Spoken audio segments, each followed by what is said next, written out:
Okay, is everybody here? I am here, and if you can hear me, we shall begin. Hello! Welcome to another episode of Torn Book Club, and I, as always, am your host, Saruman, also known as Josh. And this week we're going to be doing something a little bit different. We're going to be taking Skype calls into the show, and the topic for today is let's get to know each other. I know we've talked about who I am and what I do and everything, but I'd love to know about you. And I know that a lot of you folks have chatted amongst yourselves online while the show has not during the weeks when the show has not been on, and that's cool. But so you know each other, but I don't know you, and I'd like to change that. So, if you're interested in Skyping in, you can simply Skype to the username Torn Book Club, all one word, all lowercase, and you'll be able to chat with me. So, hello. The chat is already blowing up. I see Jan is saying, Josh. Hi, Jan. And who else do we have in there? I think we've got I Stole the One Ring and Rovandir and Temple. Not sure who else is here yet, but that's a good start for the day. So I'll start by just going over some of our other stuff. Oh, we have somebody in the Justin TV chat, Driveway Cam. Hello, Driveway Cam. So last week we didn't have a show because Temple is asking, are you ready to start now? I can Skype as soon as you're ready. Give me a few minutes just to go over a couple little things, and then we can start the Skype chat, Temple. That sound good? So yeah, last week we didn't have a new show because I had some family in town, and I didn't want to be distracted by them or have them sit off to the side while I did a show and they just sat there while I rambled on about stuff they don't know about. So,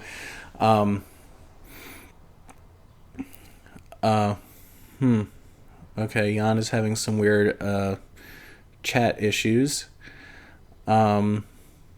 So anyway, so last week we didn't have we didn't have a new episode, but I had a lot of fun with my dad was in town, and it was also Mother's Day, so I was calling back east to the family to say hi to Mom and all that fun stuff, and we had a good day. We went to the Queen Mary, which was fantastic fun. If you ever have the chance to go to that, definitely do so.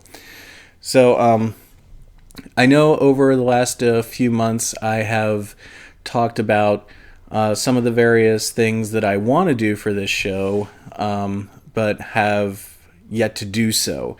The reason for that is mainly because I'm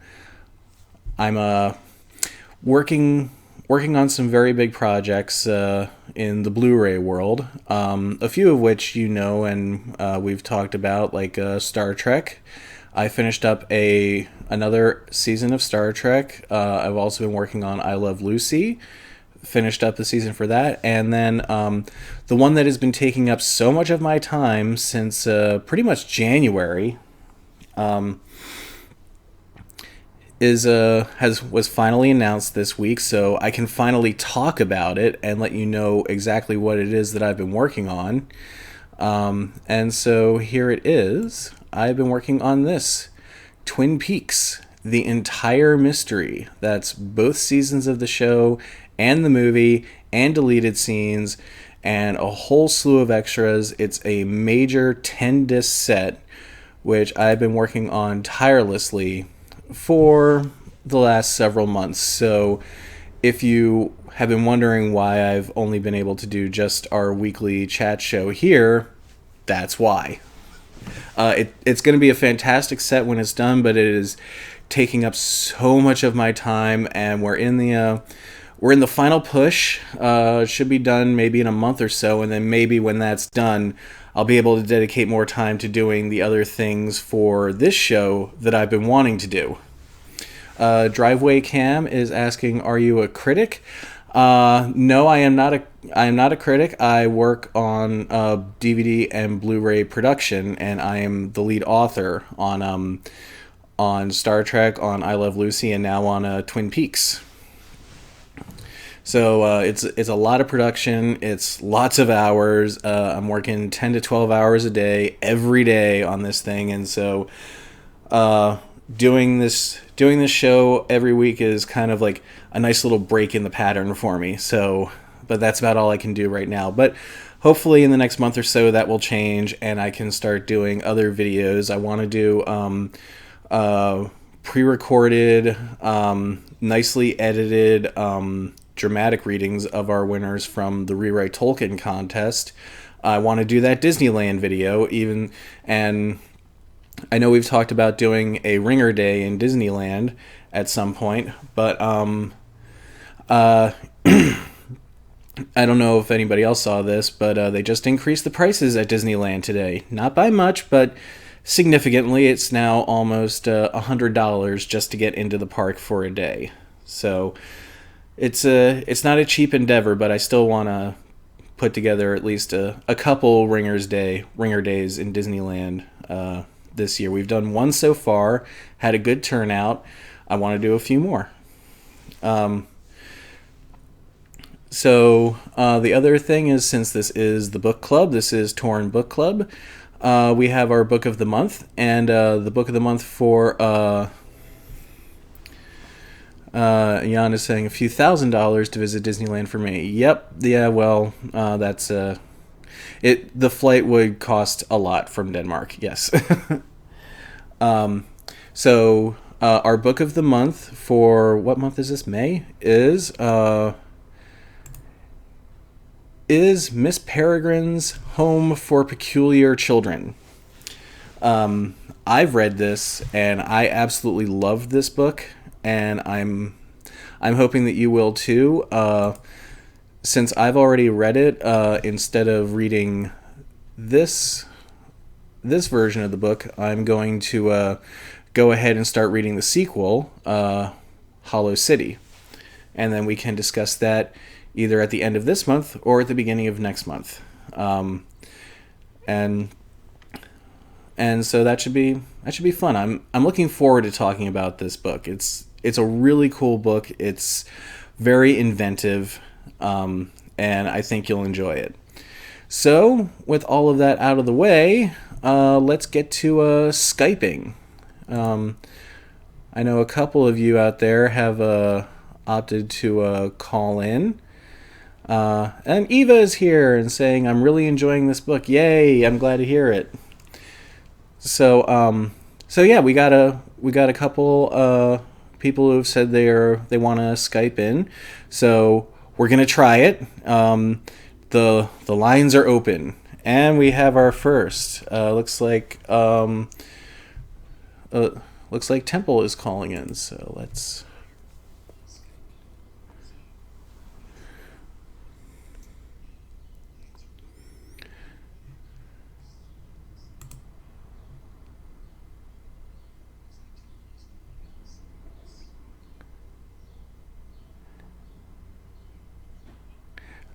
Yes, can you hear me? Yes, I can hear you. Can everybody else hear us?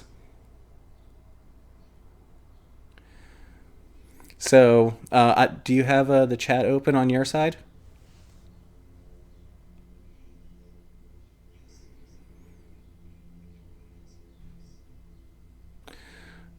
Okay, Rovandir is saying,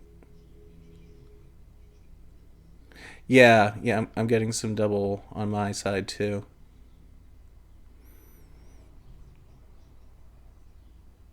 From Skype. Okay. All right, can you hear me? Jan is saying the sound is low.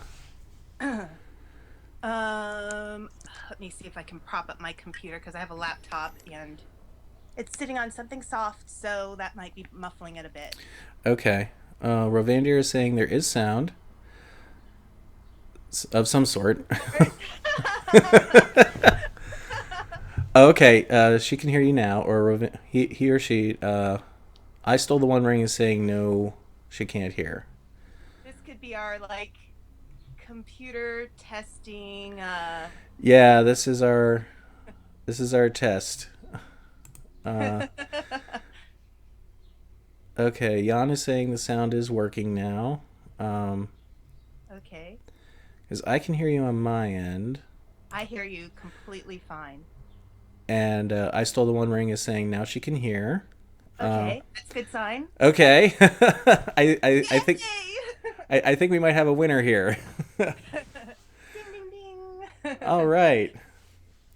So welcome to the show, Temple. uh, Yes, or Hi. or do you prefer Charlene now that we have full names, voice to You voice, and everything? know, I have so many nicknames that I'm fine with whatever works for everybody. It might be less confusing to use Temple. I mean, honestly, my username comes from my name, Uh huh. so it's Yeah. same difference. Okay. So where does the first part of your username come from? Because I know your username is Takeo Temple. Yes, it's I was raised Buddhist. I Uh, actually was raised in the same kind of Buddhism that Orlando Bloom practices. oh, really? Yes, and one of the things parents would do sometimes is they'd write a letter to the leader of the lay organization of our Buddhist practice to get a Japanese name for their American kids. And Interesting. so my name is Charlene, but it's also Taeko. Oh. So I use that as my username because I don't really use Taeko in life. I have like Mm-hmm. maybe one person who actually calls me Taeko, Mm-hmm. but otherwise I just go with, you know, whatever people call me. Well, then, yeah, I guess for the sake of confusion, we'll just keep calling you Temple. That's totally fine. Okay. Um, okay, so Jan is asking, is this limited to one Skype user or can multiple people call in? I sort of think we should just do one by one right now just to limit the confusion. I'd love to do a group chat, but for right now, since we're still sort of experimenting here, let's just keep it to one person at a time. So, how did you? When did you first read Tolkien? Since that's a good place to start the Oh, conversation. that is a good place to start.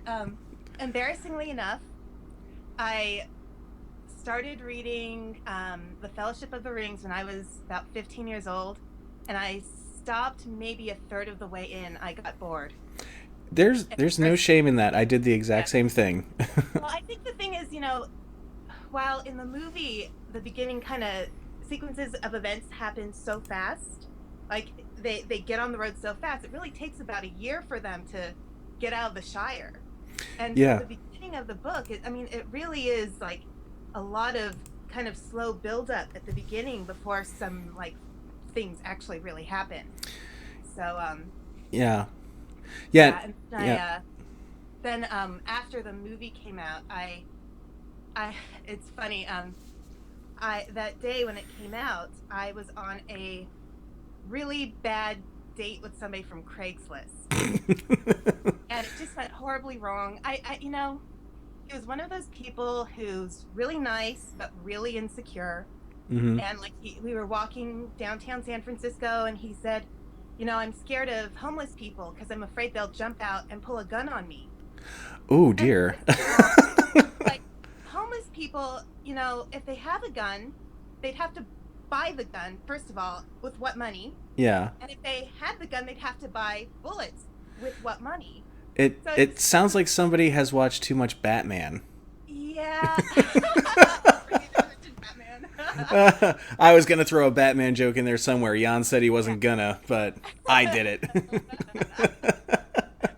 But yeah, so it was just a weird date. It didn't work very well. And so I at that point I was near the Metreon, Mm-hmm. the huge theater you could see IMAX movies in and Oh Dances with yeah, Different yeah. Stars. I've been to Yeah, that theater. Yeah, it's very yeah, cool. it's great theater. And I saw, oh look, this is the Fellowship of the Rings. Why don't I just go see that? That might be fun to go see. So I So now you're went. stuck with this guy for 3 hours. No. Actually, we had he'd left at that point. Oh, okay. So I need something. I was like, I need something to cheer me up after that disaster. So I went to the Metreon. I went up and said, oh, I'll just see Fellowship of the Rings. That sounds cool.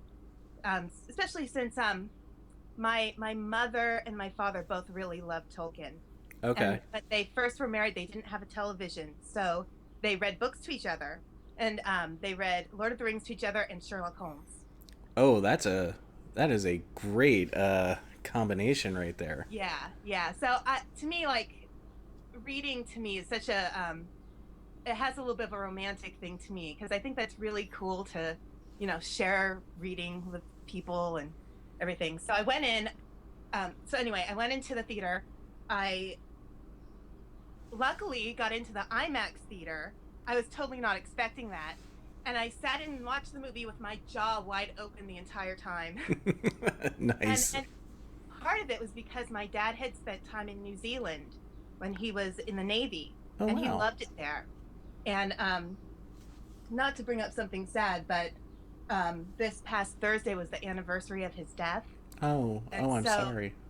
yeah, well, one of the things I do, his birthday was on the 9th, is between the 9th and the 15th, I watch The Lord of the Rings because he loved New Zealand, he loved The Lord of the Rings. It just feels like something I can do to kind of connect with him a little bit. Mm-hmm. So, which is part of the reason why I went to see the movie. And after seeing, just how beautiful New Zealand was through the movie, I was just it really helped me understand something about my dad Yeah. because he was a major nature lover. He just Mm-hmm. loved being outdoors. He loved caving. He loved just being out in the world. He loved to travel, and so it was kind of another way to view my dad. Mm-hmm. That's so And cool. yeah, yeah. I'm sure I've mentioned this before, but I have a master's degree in clinical psychology. Yeah, you have Yeah. mentioned that before. Yeah.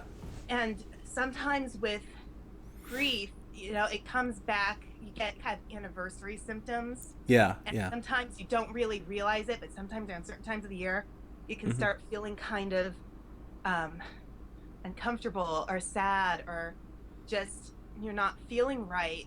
And it's sometimes related to something that happened that time of year. And Yeah. so, I try to make a point to do things that make me feel good this time of year because I know I can get a little down. That's So, smart. Yeah. yeah. Yeah, and I think that that's such an important thing, to me. I mean, like reading Lord of the Rings or watching the films, there is a lot about life and death. Mm-hmm. And there's a lot about, how to process what that means, like the scene in the Return of the King when Gandalf is talking to Pippin about White Shores and everything. And Right. Right. you know, Yeah. I think that we live in, especially in American culture, we live in a culture that is youth oriented and afraid of death Very, and very afraid of much so. age. Yeah. And I don't think that's something that, if we maintain a fear of it, it's going to always drag us down. Yeah. And So that. Yeah. go ahead. No. No. No. You're right. And like that scene with Gandalf and Pippin in Return of the King is like a great statement to that because like in the end Pippin says, "Oh, well that doesn't sound so bad." Yeah, yeah, And that I just thought that was such a beautiful statement. So I totally understand where you're coming from there. yeah. I am. So yeah, to me, it's like, it's nice to have this thing that helps me to feel connected to my dad, but is also something I can enjoy too. And it's last week we were actually talking when you weren't here. Some Mm-hmm. of us were talking about how we've turned to books when we've been through difficult times. And I think Yeah. Jan was there, and I'm trying to remember who else, but somebody else was talking about having some difficulty growing up with family issues and how reading was very healing for her. And Okay. Yeah. I think this all ties into how valuable it is to have books. How valuable it is to have something that Hmm. can give you a break from how difficult reality is, and at the same time it inspires you to move forward when you're finished with the book so that reality doesn't feel so hard. Yeah. Yeah. Absolutely. I mean, I, that's how I look at reading, and I've seen people sort of take like the more extreme angle of that, where they decide I'm going to ignore the rest of the world around me and sort of envelop myself in the fictional world because I can't deal. Yeah. And It was Rovendier. She just posted in chat that it was she was talking about it. okay, okay, yeah.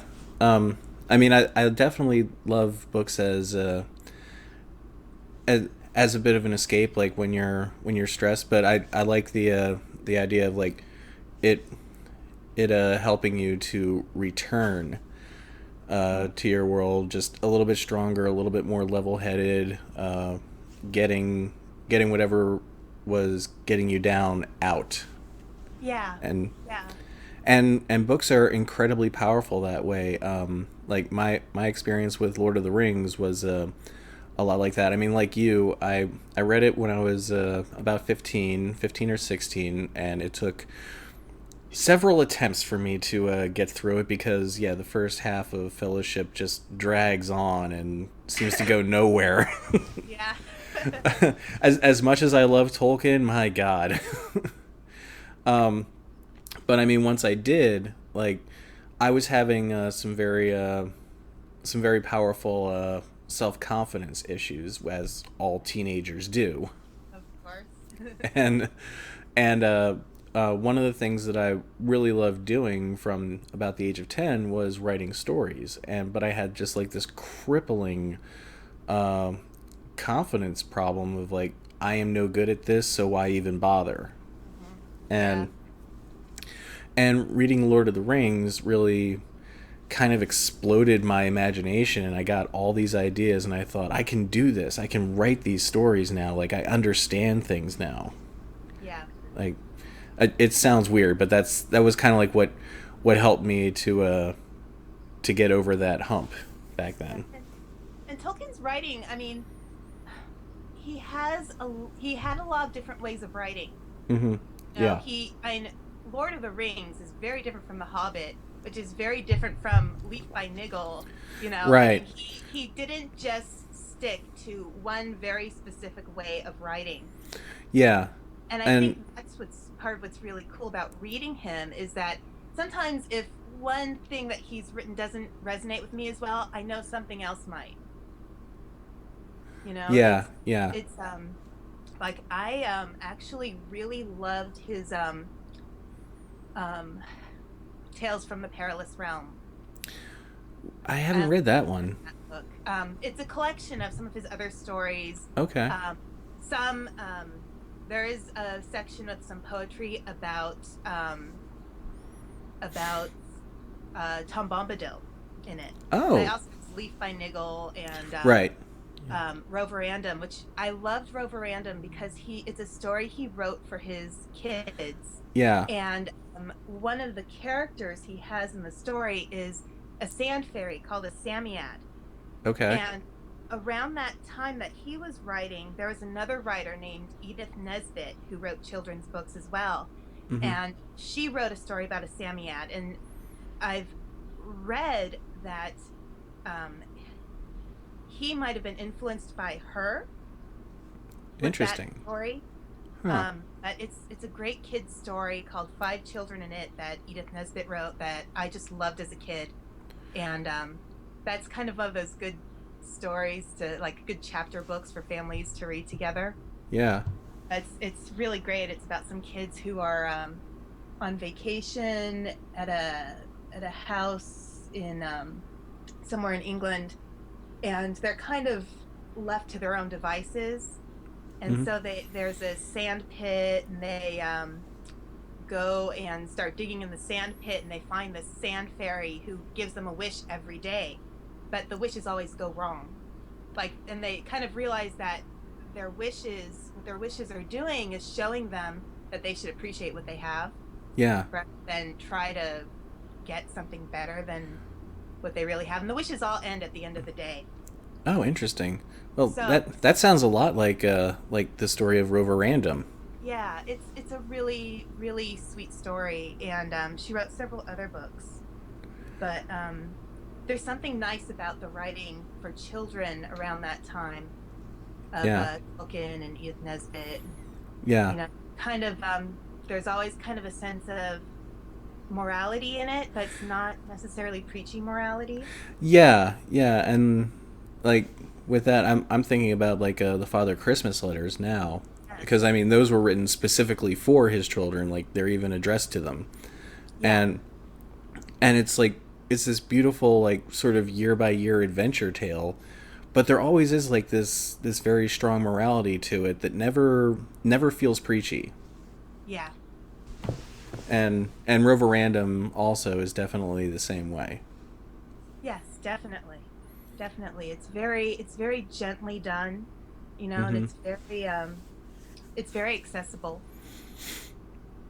And I think that's too part of why I I turn to books too, is there's kind of a sense of morality you get from a lot of books. Like, Lord of Some. the Rings has a lot of chivalry in it, it you it know? does. It does. And Yeah. a lot about right and wrong, and how we're influenced by things in our environment, and how we can fight against bad influences in our environment, and Yeah. And like I thought it was and in the books it's this is Sam's internal monologue that happens, but in the movies Faramir is the one who voices it.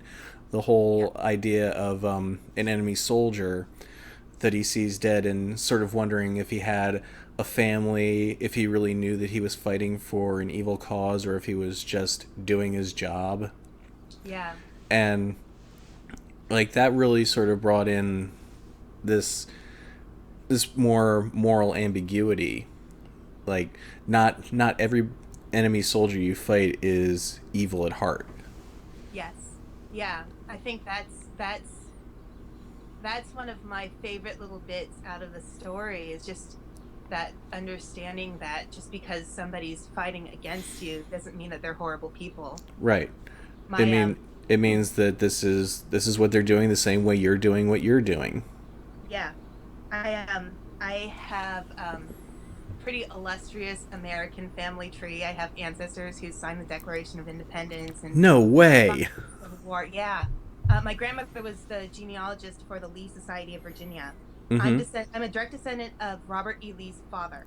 Wow, really? Yeah, and I have one ancestor his name was Henry Clarkson, and he was a doctor who served during the Civil War. Mm-hmm. And one of the things that he wrote about, he wrote a book of poetry that's out of print. It's very difficult to find. But he also wrote about how, as a doctor in the Civil War, he got to the point where it really didn't make a difference if he was working on a Southern soldier or a Northern soldier, because it stopped being about the war and started being about, these are people, Right. and I think that kind of, when people have experienced war that directly, I think sometimes they do learn that it's not the people, it's that we're fighting this awful war that started for some awful reason, and we can't, you know, you either treat the people on the other side like they're monsters, or you understand that we're all in this horrible situation and we just need to get it finished as soon as possible so we can all live again. Right, right. Well, now I'm curious because you mentioned it. What was your ancestor's name who signed the Declaration? Because I'm a big student of American history and Oh, particularly the Revolutionary history. I'm trying to remember. So my ancestor, who was Robert E. Lee's father, he was Henry Lighthorse Lee. He was the ninth governor of Virginia. Mm-hmm. And there were two Lee brothers who signed the Declaration of Independence. They were twins, and I'm trying Yeah, to remember yeah. their names. But also, because of family history, the Washington family married into the Lee family, so I can trace my ancestry back to, like, the first president of the United States. Wow. Crazy. That's amazing. Yeah, I'm not a direct descendant of his, but Right. he's in the family tree. Yeah, So more of a descendant by marriage, but still, that's very cool. yeah, and yeah, my I really am very thankful for my grandmother on my dad's side, who was the genealogist, because she really she's like my personal Eleanor Roosevelt in a way. She was very determined and very strong-minded, and she history mattered so much to her. Mm-hmm. And there's so much that I would not know about my family history if it weren't for her. Yeah. Interesting thing in the chat. I Stole the One Ring just said, you should see who my ancestors are. He fought with Grant in the Civil War. Oh, that's awesome.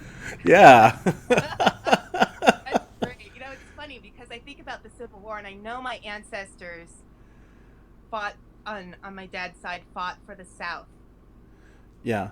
Um, but I the way how I think about it is that, how grateful I am that the war ended up as it did, because, if they weren't there to make the decisions and even make the mistakes they did, the South might have won. Yeah. And might Yeah. still have slavery today, and that would just be horrible. It really So, would. Yeah. yeah, yeah. So it's funny because I value my ancestors, and I went through a whole time where I felt guilty about it. Mm-hmm. And when I was a kid, and I'm like, but they lost, and they lost to free, and it ended up freeing so many people. So why should I be ashamed of that? They Yeah. lost. Yeah. That's true. Sometimes there's no shame in losing. Sometimes, like, I sort of feel like it's part of our history. It's something we should all remember, but um I also feel like we shouldn't there should be some level of emotional detachment from it at this point. Yeah. Yes, um definitely. because otherwise, like, those wounds are never going to heal. Yeah. Yeah, and I think a big thing is, it's our job to learn from history to make the future better in whatever way we can. And if we Exactly. get fixated on our ancestors who did things that are horrible, Hmm. and just feel bad about that, it's not going to move us forward. Exactly. So yeah, it's important to And maintain some sense of some scope of reality, in a sense. yeah, yeah, and, like, that's why, like, bringing it back to Tolkien, that's why I thought that speech in Lord of the Rings was probably one of the more important speeches in the entire Yes. book, Oh yes, because definitely. it really did sort of bring that human perspective that we all needed, and it really is only a perspective you can have after the battle, when you've had time to, like, really sort of think about it. Yeah. and Yeah. it's a very important one too. So Yeah, definitely. so yeah, so that this is an interesting conversation. Yeah, when I get into a conversation, I could be a bit of a chatty Cathy. That's Uh, okay. which is it's funny. I think it's a introvert thing. Like, Mm-hmm. when you're comfortable with people, it's like all of a sudden all the words come out. But when you're uncomfortable, like, you don't say a word. Yeah. Oh wait, hold on one second. Jan missed what speech we were talking about because of commercials. Jan, we were talking about Sam's speech in the book, but it's it's Sam's inner monologue in the books, but it's Faramir's speech in the movies, when they're looking at a dead Southron soldier, and he talks about, could you see, you wonder if they had a family, if they had friends who they left behind, you wonder if he really was truly evil at heart. So that's what we were talking about, Jan, just to bring you up to speed. Commercials are a pain in the butt. Suzanne just posted something really Yeah. cool. She said it helps your faith when you can talk to someone like Gandalf, who's actually been to so-called heaven and come back to talk about it. Yeah. You know, Unfortunately, like, there aren't too many people who have done that. Like, yeah, there are many people I think who have claimed to do that, but yeah, it's but I think, I think that's the thing about, you know, faith and religion too, is that, a lot of religions really try to have an explanation of what happens after we die. And like in the Christian faith, there's heaven. In Buddhism, we believe in reincarnation. mm-hmm. And I think, as much as we want an answer in a way to what happens after we die, at the same time, it's like, sometimes there's a mystery we just can't get an answer for it. We just won't know until it happens. Yeah. And I think the important thing is to just make peace with that. Yeah, and that's kind of what I have done too. Like it. Are you all right? Oh yeah, yeah. I'm still getting over my allergies. Oh, They're okay. Gesundheit. yeah. I wasn't sure if that was a sneeze or not, but Oh, um, stop. oh, okay. I'm sorry. Um, so, what was I talking about? Yeah, like I've always sort of pondered what happens next, and the truth is, like, you can't know unless like you do have a Gandalf somewhere who has actually been there and Yeah. can tell you exactly what you'll find. Like you sort of just have to it, it and that's sort of what I feel like faith really is just like making peace with knowing what you can't know. I'm sorry. Did you just see what I still wrote? She said, "Do you want to do my Skype session because I'm terribly shy?" No, I'll Aw. just up and do it. Oh, don't worry, because you know what? I mean, honestly, like coming from a psychology background and having grown up with shyness myself, Mm-hmm. I've had to even as a kid, I always tried to challenge it. And Yeah. part of the reason I got involved in theater so much as a kid. Yeah. And it, it created this safe place where I could play a character on a stage in front of people and still be kind of safe because it's not me, it's another character. Mm-hmm. And I think maybe that's why there are a lot of actors who are introverts or shy people too. You That could know? be. I mean, like I'm the same way. Like I'm okay. You wouldn't know it to like look at me on the show, but I actually am in like just general interacting with people. I'm a very shy person. Yeah. And now Suzanne knows me personally, like offline. Like we hang out a lot. So I don't know if she's gonna call BS on that or if she's gonna say, "Oh yes, you are totally shy." Well, the thing that I find now But is I tell people that I've struggled with shyness and they don't believe me because mm-hmm. they think I'm so confident and open, Yeah. and again that's the thing. The big things for me to help me deal with shyness is being confident in who I am, like being confident with my own value. Yeah. I don't have to know everything. I don't have to be the expert. I know I'll make mistakes sometimes, and that's okay, because Yeah. everybody does. But you know, y- you aren't going to be able to let people in unless you let them in Mm-hmm. a little bit by just opening up a little bit. And Yeah. it doesn't have to be a lot. You just have to find one thing that you have in common, and it makes it a lot easier to, open up and Yeah. connect further. Yeah, And and that's why I think like things like the geek community and particularly the Tolkien and the One Ring community here really helps to sort of get over that yeah, because but you are surrounded by all these like-minded people who are just yeah, as excited as you are, if not more so. yeah, yeah. And also, I think the thing is, there are shy extroverts and shy introverts. Mm-hmm. So, shy extrovert may be shy around people, but they get a lot of energy being around people as well. Yeah. Or a shy introvert is, which what I am is I need to have breaks from people or I lose my mind. I just get so worn out. And I have a lot of family members who are total energy vampires. So Yeah. I definitely need my time to be alone. And sometimes, again, hiding in a book kind of helps with that. Sometimes, yeah. Um, But I think ultimately, we should not be like, we've all been communicating for the past few months here, hmm and I think everybody's really supportive of each other here. Yeah, And yeah. so I think even with shyness, even if you feel a little shy at first, you know, the thing to remember is that we've all had really good communication with each other so far, and it's hmm been a really positive thing for all of us. This is probably, out of all my experience being on the message boards in Torn and doing the book club, I think this has been my most positive experience with the Torn community. Oh, I'm so glad to hear you say And that. it's just, and you always invite such cool people on the show. I mean, I'm just so fast. Like, oh, what was his name? He was one who was the professor.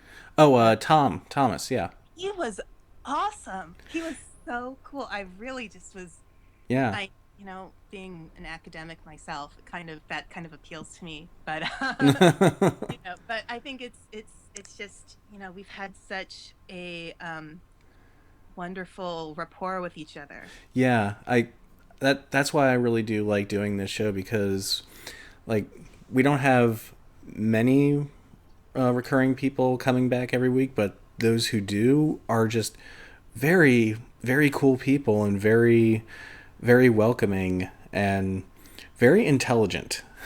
Like Hmm. we have some amazing conversations on this show, and Yeah. like that's really because of all of you folks. Hmm. And Yeah, I love when Jan talks about you know, his interest in soundtracks for movies. It's oh making me want yeah, to listen to more soundtracks. oh yeah, I love movie soundtracks. Like Yeah. I am a complete junkie, so like Jan and I definitely have that in common. Yeah, and then I still did before the movie came out in December, she did uh like prize game thing where we had to answer trivia questions to win prizes. hmm And I still have my little Gollum and Bilbo plushies and Oh, nice. hanging out by my TV. Oh, that's so cool. So yeah, it's just kind of neat to, even though I haven't met any of you in person or seen any of you in person, I think having this way to get to know everybody in a way with the shy thing makes it easier when if I ever meet you guys in person to be Yeah. able to feel comfortable. You Well, know, we are most likely going to have another Oscar party in February, so we should all try yeah, to get together then. yeah. There's definitely a money problem on my end. I'm trying to Yeah. make work. Yeah. Yeah, I There's hear only so long you can work as a nanny before the kids get old enough to go to school. you. Mhm. But Yeah. yeah, I actually am very interested in finding work at one of the local movie studios Oh yeah? because we have Pixar up here and DreamWorks and ILM, and it would be so cool that even if it's doing I'm thinking of going into like the human resources area because Mhm. I'm really tired of the taking care of other people counseling stuff. It takes a lot of energy. And Yeah. so but I know of a few people who work at a few of those places, and um actually, if you've ever watched Madagascar, one of the main animators from Madagascar, his name is Rob Koo. Okay. He's somebody that my mom knows really well because he's also a Buddhist, and so we Okay. know him through that. And he has an interesting story too. He when he was a kid, he used to draw on the wall, and his parents did not like it, but his mom said, "Okay, fine. We'll set this wall aside for you. You can do whatever you want on it, and then we'll paint it over, and then you can do whatever you want again." And because she did that, it really fostered his artistic ability. And even though his dad really wanted him to do something more like be a doctor or a lawyer, he ended up Mhm. going to school and then ended up working for DreamWorks. That's awesome. So yeah, I think it's I think it's kind of neat to kind of, people don't know as much about the Northern California side of movie making.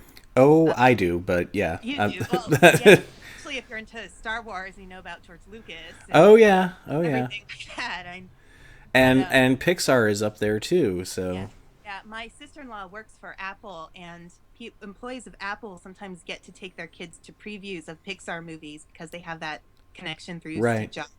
nice. Yeah, yeah. So All I'm right. on the hunt, trying to make more money. Yeah, yeah, I hear you. There's never enough. Nope, nope, definitely not. Well, this has been a really cool conversation, but I think we're gonna have to bring it to Yep. an end and try to get some other folks on the Yes. Skype line. But it was Definitely. wonderful So talking to great. you. Yeah. Yeah, it was great talk with you too. I hope that, we can do this again sometime. Oh yeah. Now that we figured out how to do it, I'm definitely going to be adding this feature to the show from now on. Yeah, yeah. No, it's really fun, and it's nice if you don't have a guest to, you know, have somebody who's involved with the book group have a chance to say hello too. Yeah, yeah, absolutely. All right. Well, thank you All right. so much for calling in, Temple, and we'll talk again soon. Yep. All right. All Take right. care. Bye. Okay. So that was Temple. Now anybody else who wants to Skype in is more than welcome. I know I stole. You've you've been talking about how shy you are, and I hope that we're able to sort of help you with that. Because I'd love to chat with you, and I'm sure a lot of other people here would too. And there was a lot going on in the chat that I wasn't able to address, but I think Suzanne at some point said that I was a shy extrovert, and I sort of feel like that's probably a fairly accurate description. Although for a long time I was definitely much more introverted. But a lot of that transformation I really do owe to the One Ring. Oh, we got another call. This one's from Jan. And Hello? hello. Hi, Josh, what's up? Hey Jan. So I've I'm got calling from Denmark. Jan and I Stole the One Ring online. Let me just bring you guys up here. I just turned off the show because it's very confusing when it's so much behind.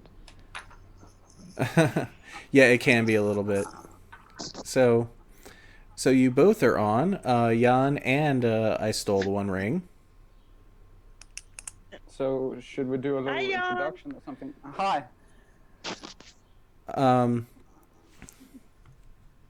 Let's see if there's a way to boost the audio here. People are saying you're kind of low. I'm low or ISO is low. You might both be. So if you could either try raising your mic volume or getting closer to the microphone. Is that better? I think so. I can hear you. Can you hear me as Oh, I'm well? on my iPad. Yeah, I'm quite close to the mic. I can hear you. But I don't know if anybody else watching the show can hear you. I'm waiting for somebody to say something in the chat. Well, I'm having these stupid commercials in the background again. Okay. What you might want to do is turn off the show, because what you might end up getting is like a very weird echo effect. Yeah, I just have the chat open now. Okay.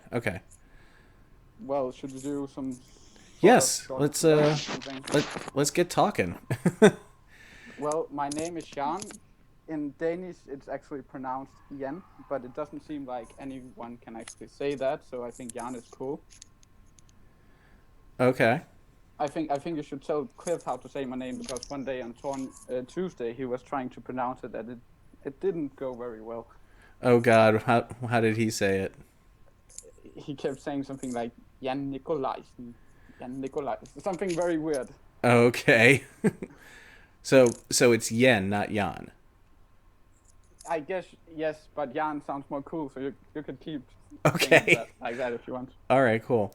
Um, I'm 20 years old and I'm from Denmark, and I have been a user of the One Ring for some time, yeah. but I didn't really participate in anything before the book club show, so that's great. Oh, cool, cool. Um, I've just been reading the news and so on. Okay. And And what? obviously, No, go what? ahead.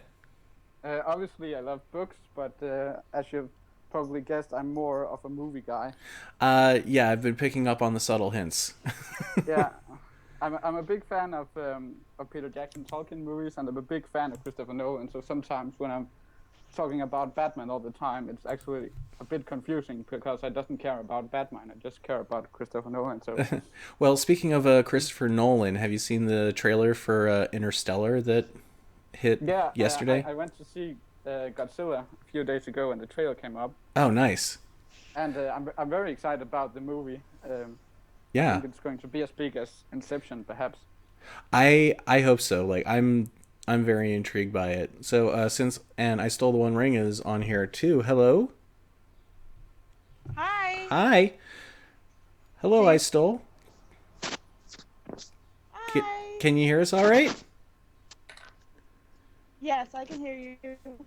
Okay. Can So you hear yeah, yeah, me? I can hear you. Um, so why don't you tell us a little bit about Okay. yourself? Okay, well, my real name is Heather, Okay. and I'm 29, and I love reading books. I'm really kind of boring, really. Just, No, you're I like not. books. No, you're not. There is nothing boring Well, about wanting to geeky read stuff. books. So. um, so how did you I'm into geeky stuff. So. okay. So how I did you got Tolkien. What? Go ahead. so how did you get involved with Go ahead. the One Ring, or how when did you start listening to the One Ring? Actually, I can sort of hear myself echoing in the background a little bit. Could you turn down your speaker volume a little bit? It's not me. I'm using headphones. Yeah, no, I'm pretty sure it's Heather. Now, I might have headphones on, so Okay. Huh. you can't hear it because I have headphones. Okay, never mind. So it's not me. Okay. All right, It it's isn't okay, me. it's gone now it seems. So I think we're okay. So so how long have you been checking out the One Ring? Like either of you? I I've been doing it for like 5 months. Not very long. Okay. I got into porn at first, and that's how I found the One Ring Net was through Torn Tuesday. Okay. So Well, Turn Tuesday is really kind of the gateway drug. yeah. And and Jan, you've been how long have you been reading the Well, One I Ring? don't really remember. I just remember that I didn't understand how you kept writing content without earning money. But apparently it was all people doing it for free. I guess. Yep, yeah, this is it's all volunteer and I remember one of the things I really liked was Hobbit in Five. It was this. I guess it was a weekly show on YouTube where oh yeah, a yeah, yeah. female. Yeah, I don't know why you stopped doing that, but I really don't know. I wasn't really a part of Hobbit in Five, um, but yeah, that show did sort of just come and go. But it seems like we're kind of like we're always trying to come up with like different content. But I think we got some good mainstays now with Torn Tuesdays and Happy Hobbit and Torn Book Club. So Yeah, and one great thing about Torn Book Club is the time is very good for us in Europe because oh, Torn good. Tuesday is always in Denmark. The time is, the clock is about 2 a.m. or something when the show Yeah, starts. yeah, like five, because it's at what 5 o'clock here on Tuesdays. And I Yeah, I think. usually only know that because my phone is tied into the Torn hotline. So when people start calling in or texting in, my phone just goes crazy. Yeah, and And it's sometimes usually while I'm sitting at work. sometimes when we've been staying up all night, sometimes the show is cancelled. It was a few weeks ago, and then Yeah. we gotta go to sleep again. Yeah. I think one thing we could discuss. I've been reading a lot about Viggo Mortensen's recent statements. I don't know if you've seen them. Yeah, yeah. Those were some pretty harsh statements. Um, I think everything about Viggo Mortensen is Denmark is special because he's our contribution to the Lord of the Rings. yeah, yeah, and a great contribution he is too. Yes, I think he was a little harsh, but I definitely can see his point in some way. Hmm. I don't really know what I think about it. No, I agree.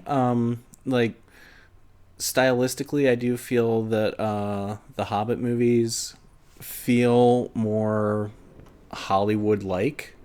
Oh, Temple's asking, can you tell us a bit about what Vigo said?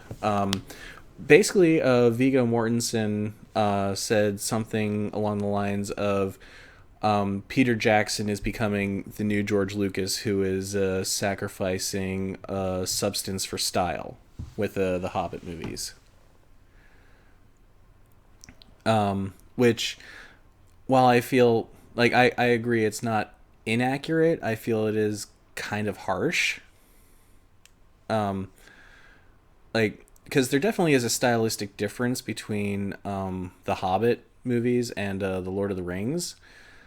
Um, and I think as far as like quality goes, there is a certain level of epic scope and even more like harsh like visceralness in Lord of the Rings, which is not as present in The Hobbit. But they're also two very different stories. Well, I think it's a bit. I think it's a tough question. I remember the first time I called in, we talked a bit about King Kong, which I hadn't watched. Yeah, Um, and I just sat down and watched the movie today, and it was full of computer effects and stuff like that. it really was. Yeah. But it still felt more realistic than the Hobbit movies. So I I think I think it's also a choice that Peter Jackson has made, and not I something. agree with that. I did sort of feel like King Kong definitely was sort of bogged down in its own sort of like self indulgence, so to speak, because there were a lot of very extended CGI monster sequences that really didn't need to be in there. Yeah, definitely. And I just watched the normal edition. I couldn't imagine watching the extended edition. I've watched the extended edition. I actually own the extended edition, and it doesn't add much to the movie. I will say Well, that much. I heard it was just fight sequences and stuff like that. Yeah, it's not a lot, and it's mostly just more padding out of the very extended CGI monster sequences. Okay. I actually really liked that scene with the T-Rex, though. It was But interesting. it wasn't one; it was three, I think. Hmm. Um, and I hadn't watched the movie because it was so long, but I actually didn't have a problem with the length. I'm not really sure what I think about that, but overall, I think it was a great movie. No, I agree. Like I enjoyed it with all the bloat, with all the there was a lot in it that I did feel was very unnecessary, but I still enjoyed it. I still thought that it was an engaging movie for all its faults, at least for me anyway. Yeah, definitely. I haven't watched the original, so I don't know which thing should be in there and which thing shouldn't. I just think that we could have spent a little more time with King Kong after he came to the city. It all went very quick after the Skull Island thing, Hmm. in my opinion. Yeah, yeah, yeah, definitely. Like, Um, but talking about The Hobbit, I think one thing you could say about The Hobbit, well, that's how I imagine it, is that at the beginning of An Unexpected Journey, it's Bilbo telling the story. Right. And when we have a narrator like that, he's just telling what he is remembering. So sometimes when The Hobbit is a bit more comedic or whimsical, perhaps that's just how Bilbo remembers how it happened. Right. But, I mean, from that perspective, if it is only Bilbo narrating the story, then how does he know all of this stuff that Gandalf and Radagast are doing completely separate from the group? Yeah. And I think it was Keeley from a Happy Hobbit posted an article a few months ago, sort of trying to address that issue in a very interesting way. Like I'd have to look it up again, but it was an interesting perspective. But it was kind of like basically after the fact, Bilbo learned everything that happened that he wasn't personally involved with, and he's been sort of extrapolating that and putting in like his own sort of fictionalized or romanticized version of it into the story, and that's what we're seeing. Yeah, that could be that's interesting. Yeah, it's an interesting idea. But yeah, like we were talking about King Kong, and I sort of agree. Well, that actually, we were talking about CGI, but yeah, CGI and all that, and I sort of feel like The Hobbit and particularly Desolation of Smaug, I sort of had the same reaction to that I had to King Kong. There are many faults in it. There are things that I know definitely did not need to be in there. It did feel rather self-indulgent in places, but in spite of all of that, it was still an engaging movie that I enjoyed watching. Well, I think the funny thing is that if you look at the second Hobbit movie, in terms of what's in there, I think I would definitely call it the best Hobbit movie yet. But somehow... Well, considering we only have two. Yeah. I'm not thinking about the third one yet. Yeah. But for some reason, I think I like An Unexpected Journey more because we had more of... one of the best things about Peter Jackson movies, in my opinion, is those small moments we sometimes have between the characters. In An Unexpected Journey, we have Gandalf telling Bilbo about Sting, and we have, Bilbo's speech at the end, telling the dwarves why he decided to come back and all that. I felt in the Desolation of Smaug, we didn't have those small lessons. I don't know what you would call them, shy moments. Those little character moments, yeah. Yeah, definitely. I think we only had one of them, and that was when Balin and Bilbo discussed the Arkenstone before the dragon. I felt that was the only moment we had. I was just about to mention that, like that was, and you're right. There were very few like really good character moments in Desolation of Smaug, and that one definitely stood out as like the highlight of that. Yeah, that was my biggest problem with the movie overall. And Bolg was a big problem for me as well. Yeah, I'm not happy with Bolg. I think when I watched An Unexpected Journey, I had a problem with Azog, but looking back, I actually really like that character now. But I really think Bolg is... I don't know really what he has to do in the story yet, and he's just so much uglier than Azog in terms of Well, CGI. I mean, the problem with Bolg is that he's pretty much just an Azog replacement. Like, had they not had Bolg in there, Azog would have been doing exactly what Bolg was doing in the movie. Yeah, I remember we could see Azog at the barrel scene in the trailer. Yep. Yeah, he was there. Like, actually, that was like one of the big shots that they kept showing over and over again was Azog jumping the wall. Yeah, and it's not in the movie. I also think it's a bit weird.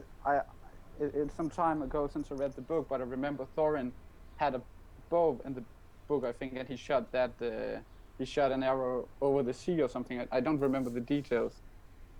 I don't remember that, but it's been a while since I read The Hobbit. Yeah, okay, but on the back of the DVD, Thorin has that bow in his hand, but the scene is not in the movie. Interesting. I don't know why they keep taking those small things that aren't in the movie and keep showing to us. Well, I do know for the extended edition of Desolation, one of the scenes that we are going to get is Bomber falling into the Enchanted River in Mirkwood and being knocked unconscious by it. Yeah, that's going to be really great. Yeah, I'm looking forward to that. Yes, Temple was talking about the White Stag in Mirkwood. That was what I was talking about. Yeah, we are going to have some of the White Stag in Mirkwood. I think it was Richard Armitage who confirmed that. Yeah. So, yeah, when it comes to buying Lord of the Rings and The Hobbit on DVD, I'm an extended edition only guy.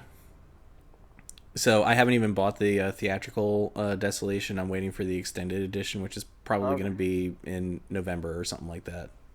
I have a bad habit of buying all the. I know a lot of people who are like that, but I'm like, you know what? I need to rein this in somehow. So I made a promise to myself way back when Lord of the Rings first came out that I was just going to buy the extended editions, but I was going to buy the most expensive version of the extended editions. I understand that.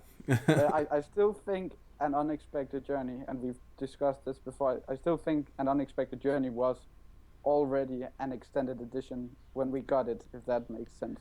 No, I totally agree. Because I would definitely have removed the stone giants. Yeah, there was a lot in Unexpected Journey that I felt really didn't need to be in there, and the stuff that they added in, I felt really didn't add much to the story. But that's just me. I understand what you mean. I think it was also one of the issues I had when I saw it for the first time. But when you've seen the movie a few times, it somehow gets better, I think. Oh, Rovander is saying she just found the Lord of the Rings VHS tapes in a nearby secondhand store. That's cool. I remember those.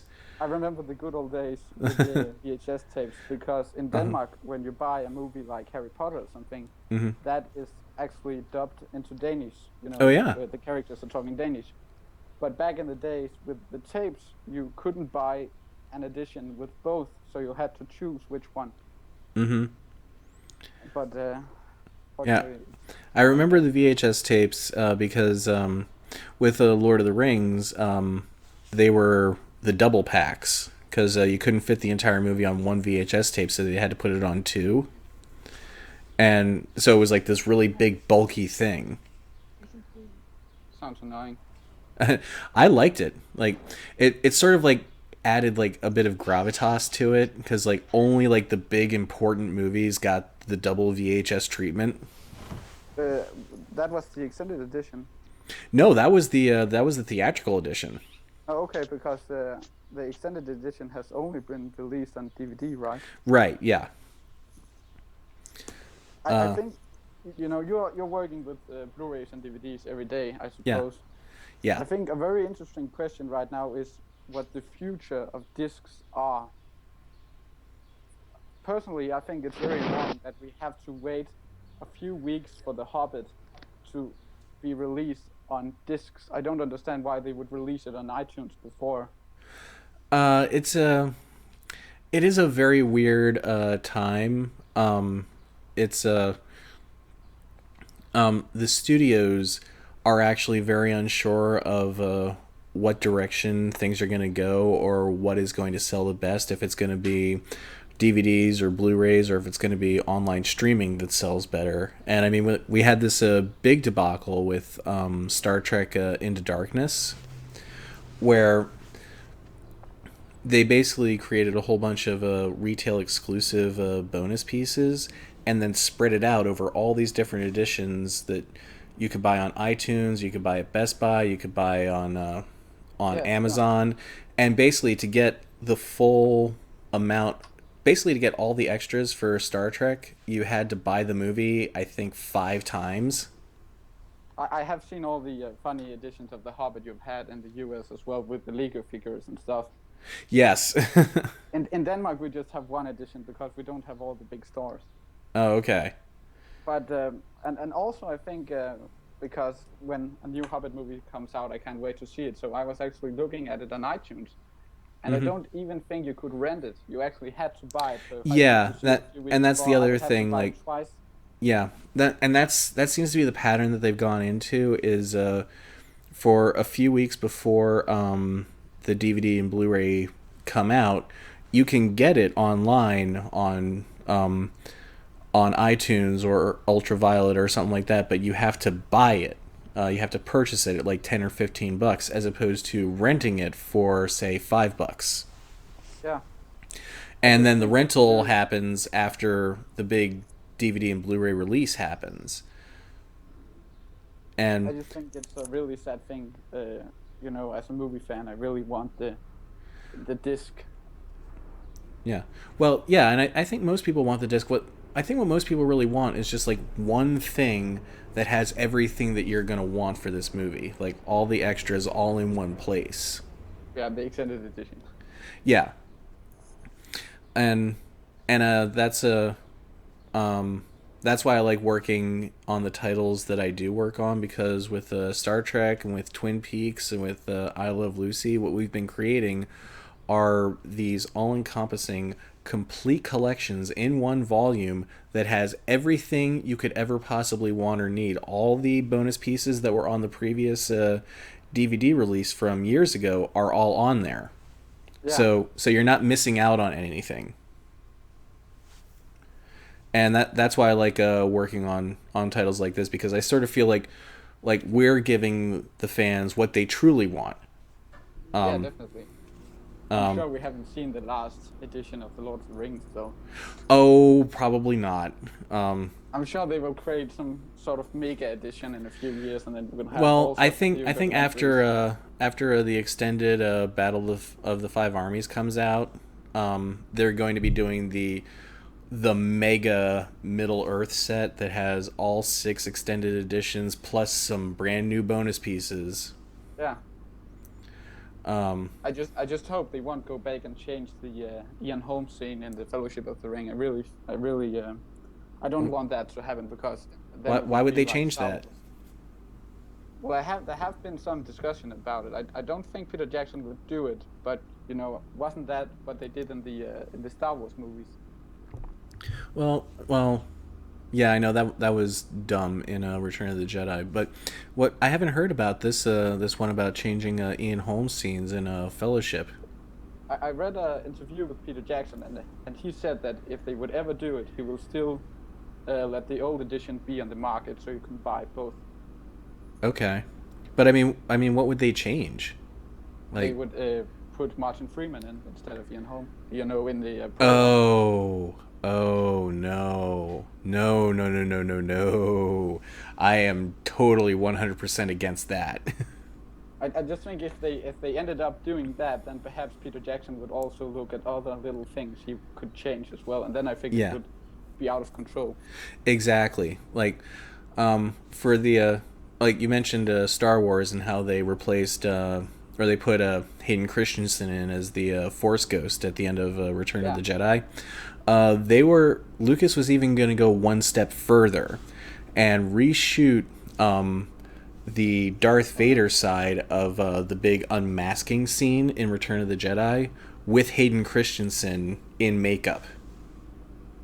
that's not good. No, that would have been terrible. And I am so glad they didn't do that.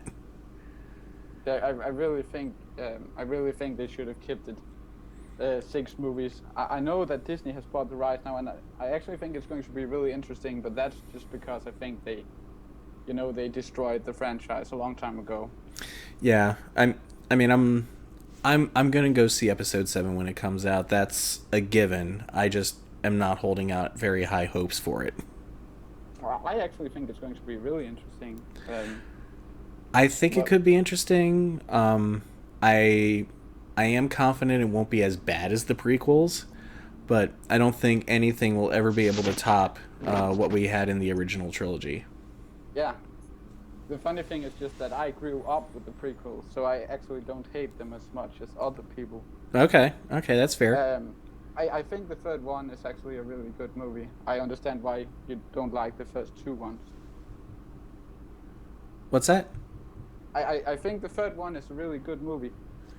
I thought the third one had good moments, but was also very bloated.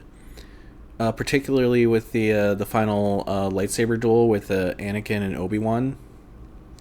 And I also felt that basically Lucas had done such a horrible job in establishing the romance between Anakin and Padme that by the time you had the payoff in episode 3, it felt so incredibly forced to me. Well, I understand that. Mm-hmm. Yeah. I mean, I don't. I mean, of the 3 prequels, Revenge of the Sith is probably my favorite. Yeah, definitely. Mm-hmm. But you know, I think we've gone a bit off topic. It's just A little bit. Say about the But in the chat, they're talking about editing down An Unexpected Journey to, I think Suzanne edited it down to about an hour, just getting rid of all the bloat and everything, which I would love to see that.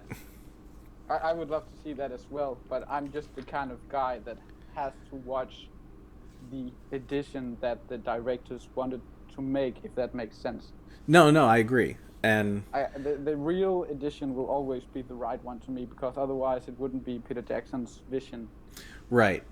And there's a lot to be said for that, which is why I always go for director's cuts. I don't know if you've ever seen there are various director's cuts of Blade Runner. But I think Ridley Scott's director's cuts of movies tend to be so much better than what was there theatrically, particularly with like Kingdom of Heaven. I haven't seen Kingdom of Heaven. That the theatrical version of the movie is really good, but the director's cut is astounding because it adds in 2 very crucial plot lines that were completely out of the theatrical edition. What's the length of the extended cut compared to the normal one? The normal one I think is about 2.5. The extended cut I think is probably about 3.5, maybe 4. Oh, okay. Yeah.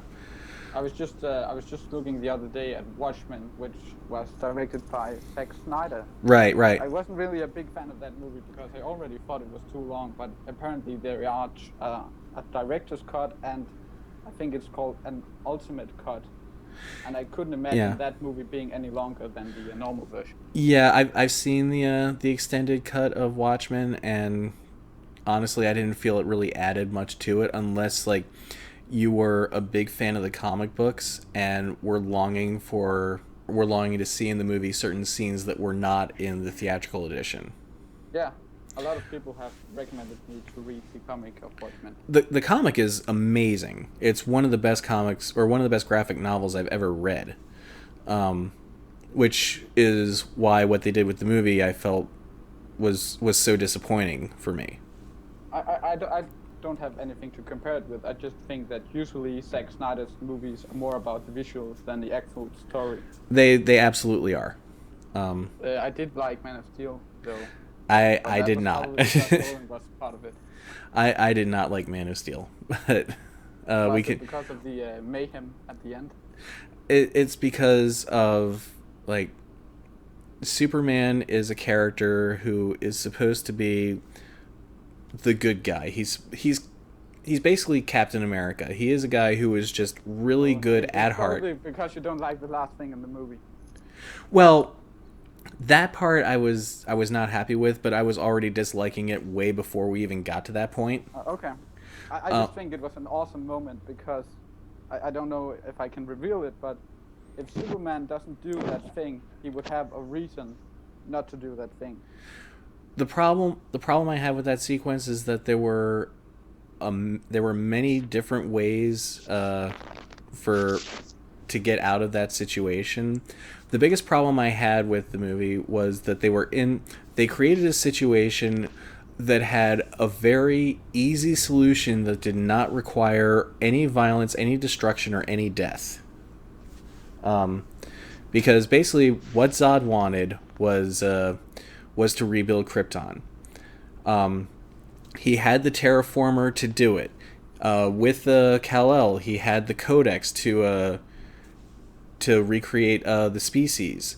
They even say early on, you don't need to kill Superman. You don't need to kill Kal-El to get the codex because it's encoded in his DNA.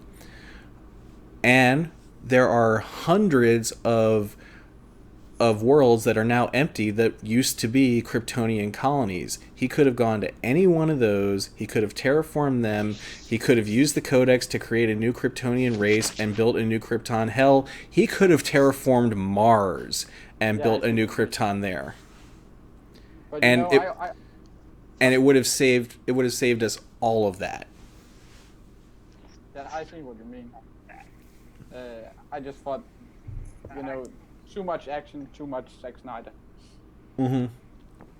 Definitely. But, I also like the last Transformers movie, so I like a lot of movies that other people don't like. Okay. I'm not the biggest Transformers fan in the world. I thought Dark of the Moon was a little bit better than Revenge of the Fallen, but that really isn't saying much. I just thought it was an amazing experience in 3D. Oh, I'm sure. Of that, I have no doubt. I didn't see it in 3D, so I really can't speak to that, but I could see that being a really good 3D experience. Did you see the new Godzilla movie? Oh, yeah. Saw it Friday night. I guess you've probably seen the original then, because I haven't. I've just seen the American version. I've seen the original. 90s. Oh, God. The Roland Emmerich version? Ugh. Well, I actually liked it because I thought... Well, I haven't seen any Godzilla prior to when I saw the movie from the 90s. And even though there are lots of things wrong with the movie, I just liked that that we actually cared about Godzilla in that movie. Yeah. That makes sense. In the 90s version? Yes. Yeah. I mean, there was definitely like a level of sympathy that you had for Godzilla towards the end. That was my favorite thing about the movie. And I felt the new movie had not enough Godzilla in the movie at all. That's the complaint I've been hearing a lot, and why I am okay with the lack of Godzilla in a Godzilla movie like this is because, to me at least, we had a very compelling and very engaging human story that kept the plot going, and really built up to what I thought was a very satisfying climax. But I think the big key to it was creating a human story that was engaging and that was interesting. Yeah. And I felt this movie did very well.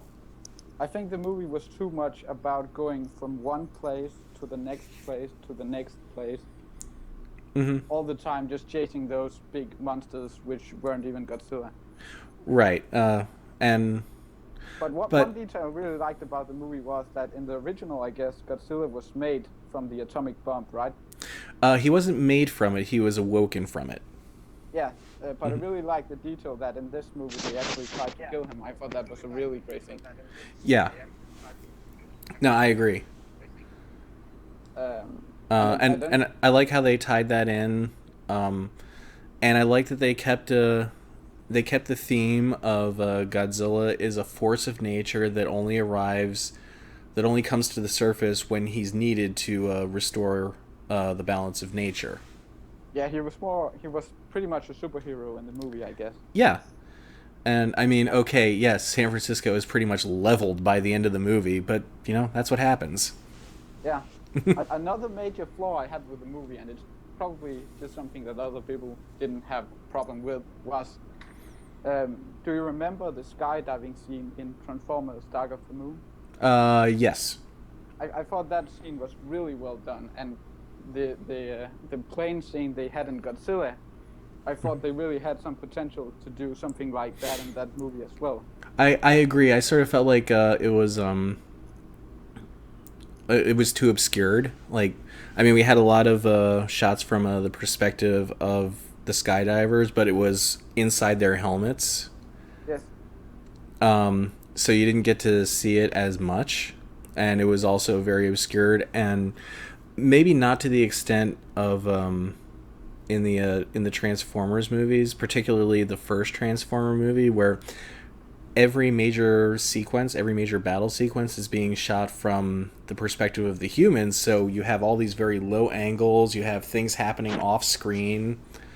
You really don't get a full sense of the scope of the battles.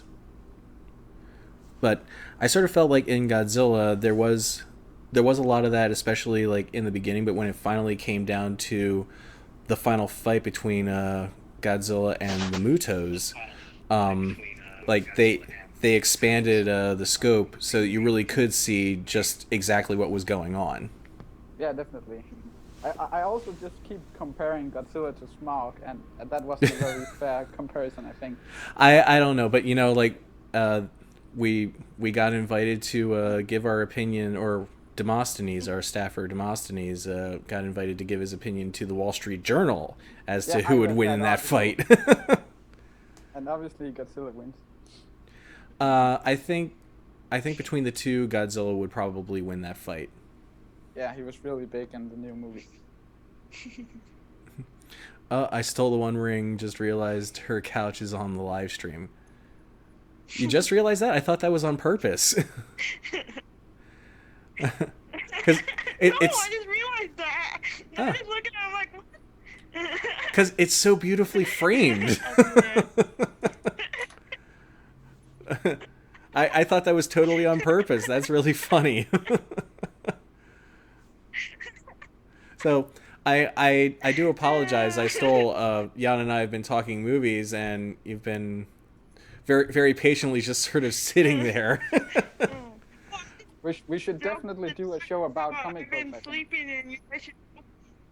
I'm sorry. Say that again. Say that again. I stole. Which one? I said, I was making jokes in the chat when I was asleep that somebody should poke me. Yeah. I was just about to. I saw that, and I'm like, yes, we should poke you and bring you into the conversation a little bit. I sort of feel bad, like when you get two film buffs in the room, suddenly they dominate the conversation a little bit. So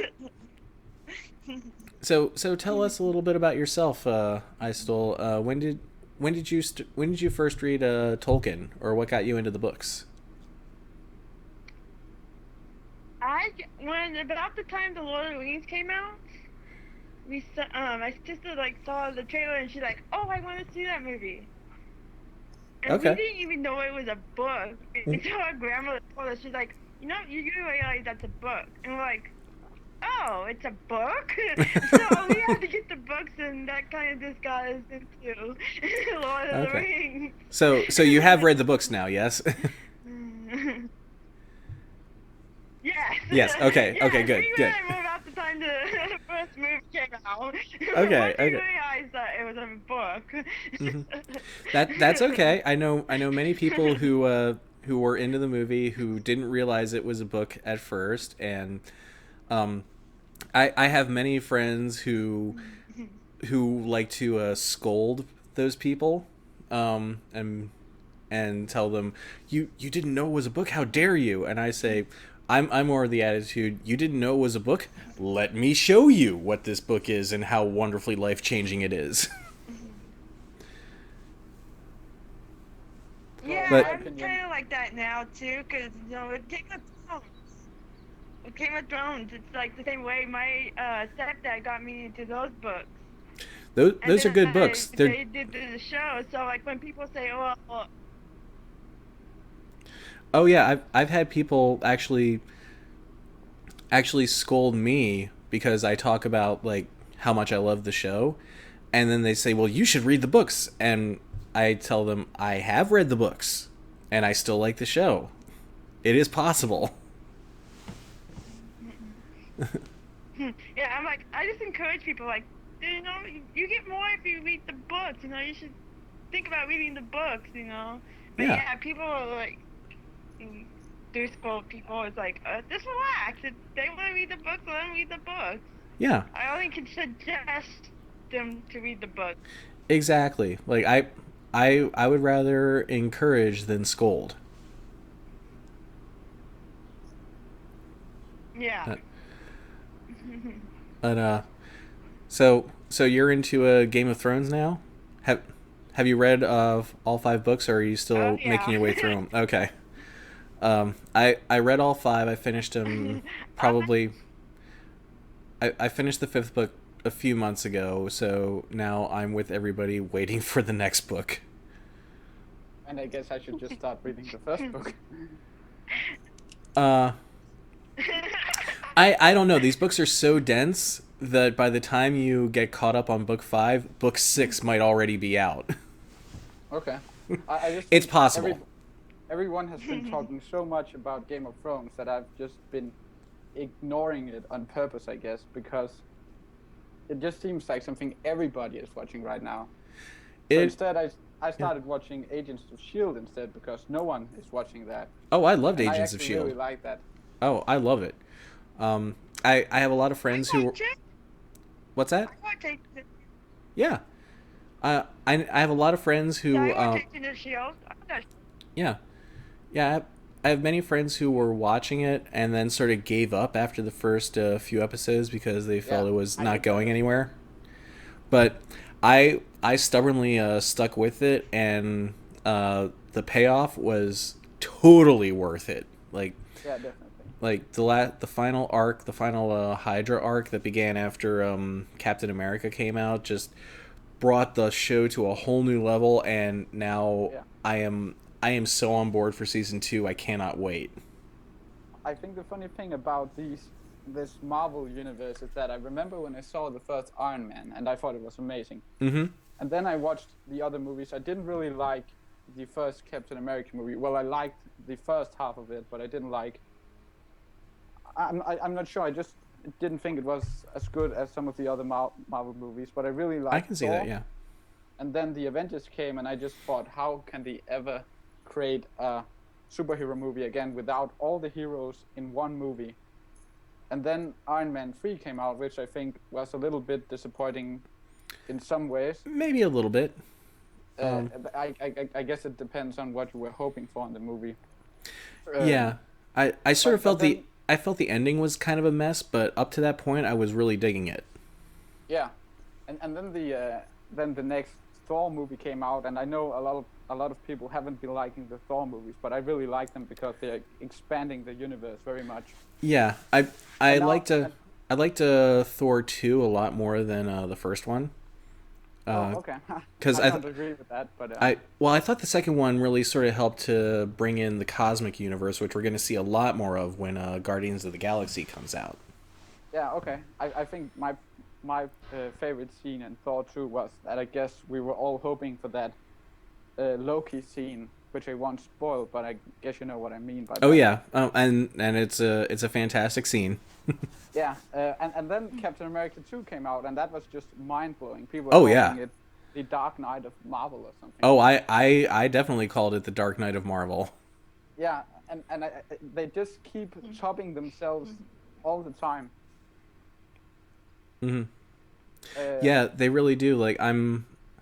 And what I like also is that had the Marvel universe not done as astoundingly well as it has done, we wouldn't be getting a Guardians of the Galaxy movie. yeah, Because it's an obscure title. It's also in a genre that historically has not done very well theatrically. have you read the comic book for Guardians of the Galaxy? I've read a little bit of it. Okay, it seems like it's a very unknown thing compared to all of the other things. It is. It's definitely not top tier like Captain America or Iron Man or anything like that.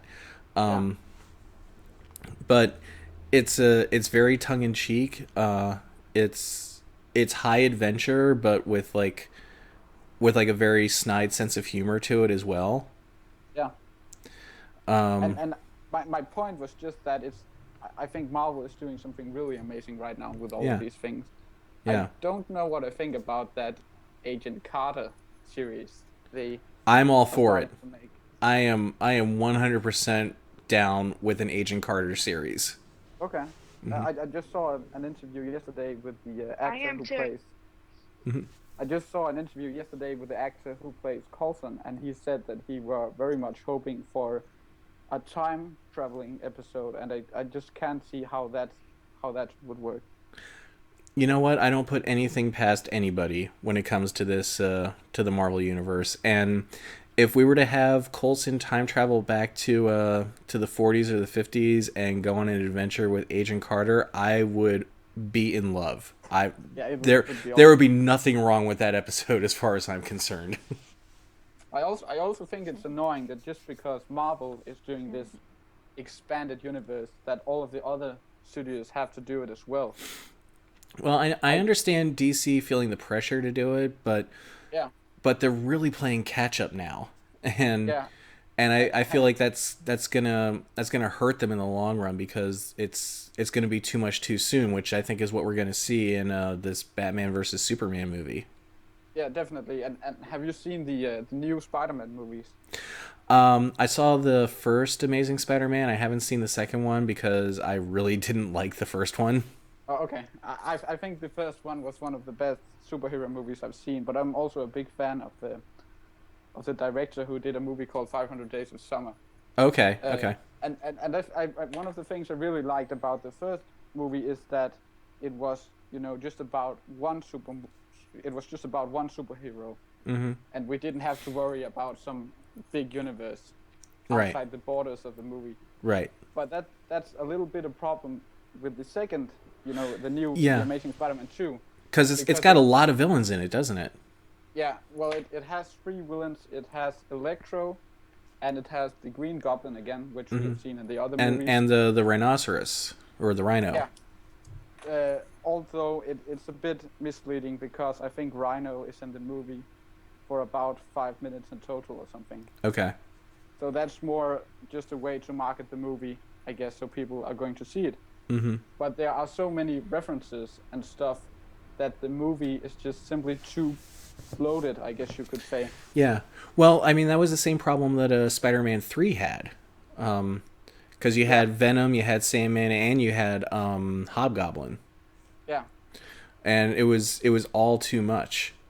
Yes, and I think that to some extent is a problem with The Amazing Spider-Man 2, but if you did like the first movie, which you obviously didn't do, then I'm sure you will like the second one as well. I think it's one of the superhero movies that are closest to the comic book, the second one. Okay. Well, Suzanne is saying that the second movie is pretty much just Electro. Like the other two don't really have as big a role. Which There's okay, that's fine. I'm okay with that because like I sort of felt like the big problem with Spider-Man 3 was that all these villains were like basically given their own major subplots. So basically you had 3 different movies happening at once. in Spider-Man 3, did the villains work together or were they separate villains? In Spider-Man 3, there was a point where I think Sandman and Venom joined forces, but that was very temporary. Okay, because in the second, The Amazing Spider-Man, the villains are working together, but it's just mostly Electro that is fighting against Spider-Man in the movie. Okay. But I think the important thing about the second Spider-Man is we have this really big scene at the end. I haven't read the comic books, but just about everyone knows that it would happen. Mm-hmm. It would be a big spoiler, but if you've heard anything about The Amazing Spider-Man, you will know that it happens. I know there is a stinger that brings in another Marvel franchise, which I won't name here. Well, it's something to do in the comics with the bridge, and then I can't really say anything more. Okay, that's fair. Okay, but there's a really big important scene at the end, which is really heartbreaking. And even though you might not have liked the movie, when that scene comes, it's really, really good. Okay. Well, I'm probably going to wait until it hits a video on demand to see it. Yeah. But I will see it when it comes out, when it hits I watched that. it in 3D. I'd heard a lot of good things about it, but I just almost every time I watch a 3D movie now, I'm disappointed. It's very difficult. Now, let me ask, do you get a lot of 3D theaters out in Denmark? Yeah, I think in Denmark it would be hard to find a theater without 3D. Oh, really?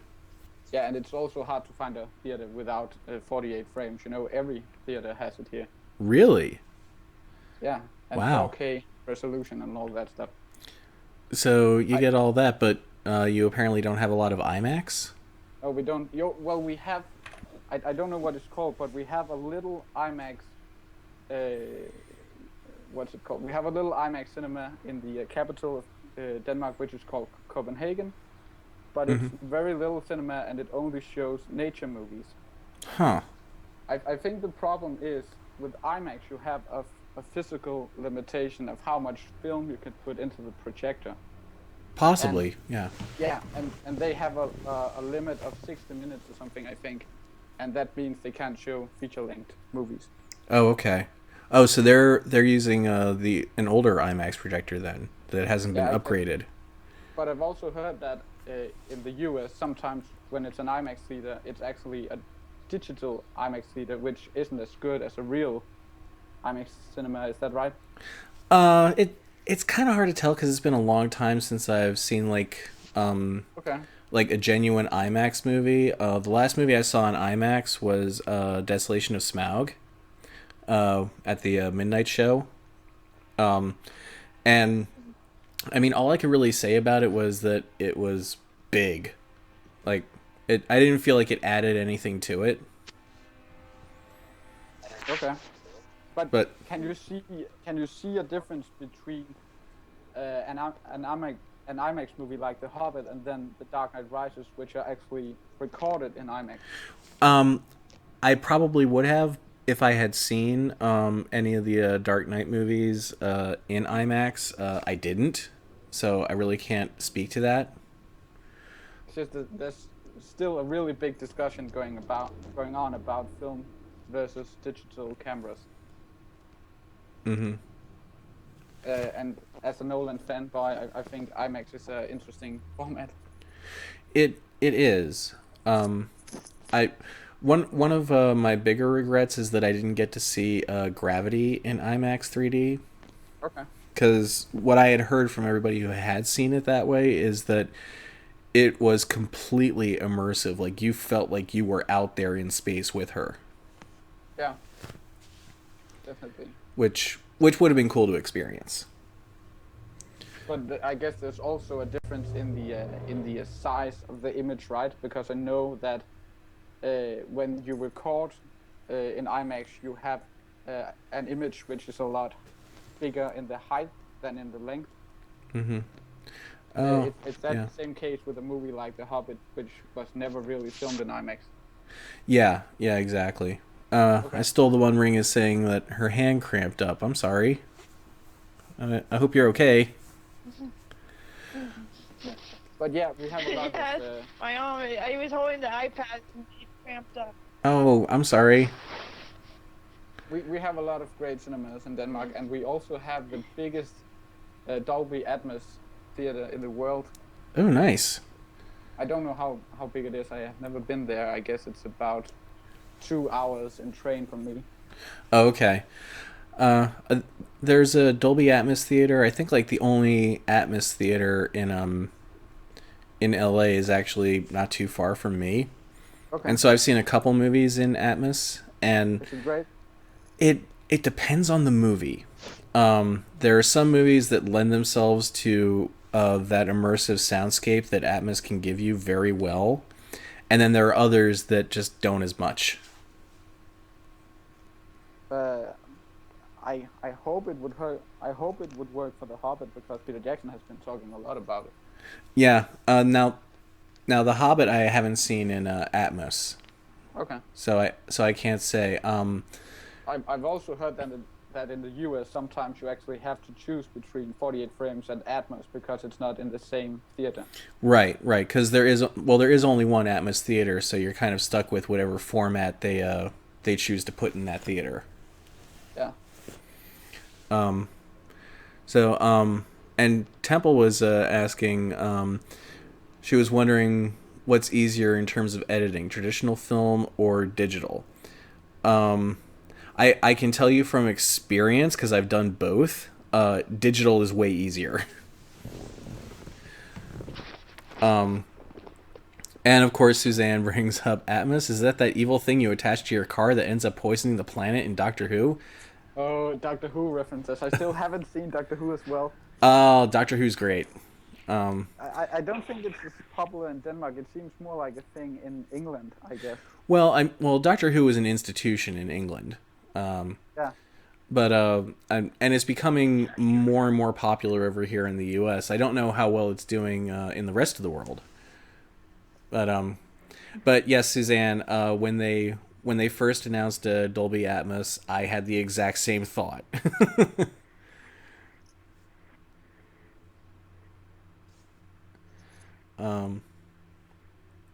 I know that a lot of movies are actually made for Atmos now because The Amazing Spider-Man 2 was an Atmos movie, and there have been a couple of Pixar movies which was also made for Atmos.